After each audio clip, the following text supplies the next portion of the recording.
Hello and welcome back to the lecture on macroeconomics for managers. And in the previous lecture, we spoke about the relationship between macroeconomics and microeconomics. And we said in macroeconomics, what we do is we actually create some variables at the aggregate level. So, which means we need to specifically focus on those variables and we need to specifically understand what these variables means, the nitty-gritties of their definitions, because these variables are something we're creating. And at the end of the day, when we see the purpose of macroeconomic modeling, we will basically try to sort of um, create a simplified version of a complex economic picture where we will try to connect all these different building blocks, all these different variables, and how they're related, how the change in one is actually changing the other. So, all these different aspects we will try to understand when we actually go for the macroeconomic modeling. So for this purpose, it is very important that we understand the variables at a definitional level with all the details, and we need to build a vocabulary around it.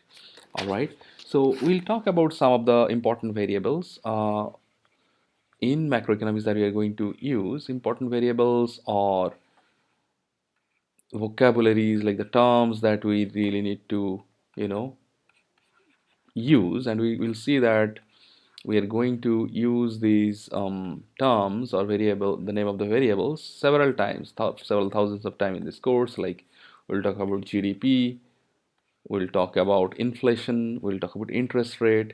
We also need to understand the difference between these terms. So what is the difference between inflation or and interest rate, for example? We'll talk about unemployment. We'll talk about terms like fiscal policy. We'll talk about terms like monetary policy. We will talk about different other terms um, which are related to, say, the functioning of RBI. We'll talk about repo rate, reverse repo rate. We'll talk about open market operations. So there are so many different items that we talk about. We talk about, let's say, let me write it down. Unemployment rate. We talk about fiscal policy, monetary policy said.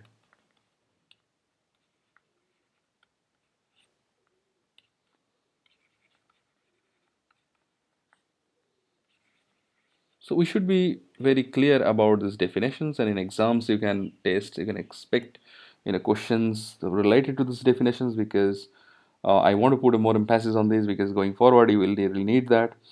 Um, so yeah, price index and so on and so forth. So we'll see. You will understand when we proceed how which are the variables or the terms that we need to really be very careful about. And we'll speak in this language. We'll basically build a language around it when we talk different things in macroeconomics. We'll just simply use these terms, and it is implicit that implied that you will understand the meaning of these terms. Okay. Now let me show you some couple of things, like just to sort of give you a sense of the variables and how they're important. So for example, this is one diagram I've taken from your textbook.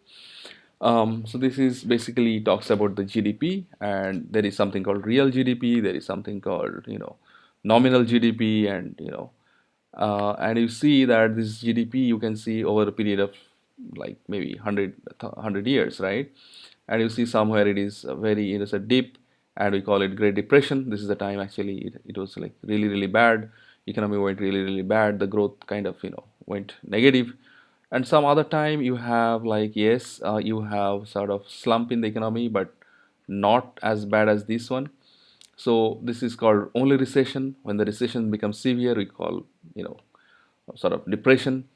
Otherwise, you see the economy is growing in general. Sometimes economy is growing fast, so we call it there is some inflationary pressure in the economy. So all these terms are related. So you can basically explain the growth of the economy in terms of the GDP, and if you use different terms. Here you see the inflation in the economy. So in terms of the price rise, so you see you can make a sense. In World War II, the price rise was pretty high, and again in World War One, the price is pretty high. Again in World War Two, you had some price rise, But during Great Depression, things were pretty topsy-turvy. It went pretty low. It was deflation. Um, so on and so forth. As I said, in 1970s onward, there was some inflation, right? So these are the things that we'll try to understand an economy. So from all these observations, we'll try to understand how an economy functions, and we'll use all these different terms to kind of explain the economy. Okay, so that's about it. And in the next lecture, I'm going to talk about a macroeconomic model. That's very important for us to sort of understand what how we construct macroeconomic model. What are the underlying thing that we often don't talk about, but which are important. And I'll do that with an example. Thank you.